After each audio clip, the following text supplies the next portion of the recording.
Welcome! This video tutorial offers a step-by-step guide on how to calculate age using a date of birth in Excel.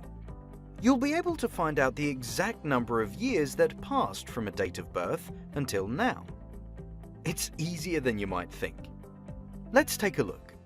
The most suitable function to calculate age in Excel is the function DATEDIF.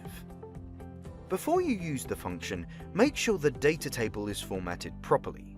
The cells with dates must be formatted as date, and the cells to display the calculated age need to be formatted as number.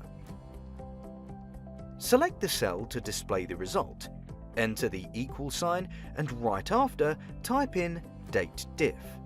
Now we need to enter three details. The first one is date of birth, so click in the cell B3, then add a comma, and Excel now needs today's date. This can be easily entered as today function. Type in today and carry on by adding the opening and the closing bracket. This command will ensure that Excel will always use the current date for its calculations, making the result always up to date. If you need to use any other date than the current one, you can use a separate cell to store this information and refer to this cell in the formula, just like we did with date of birth. Since we want to use the current date, we'll leave the function today in the formula and move on to the next step.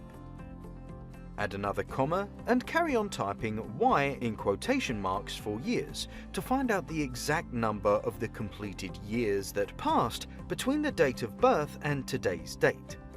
Now just close the brackets and hit enter. Good job! The function can now be used to calculate age in the other rows too.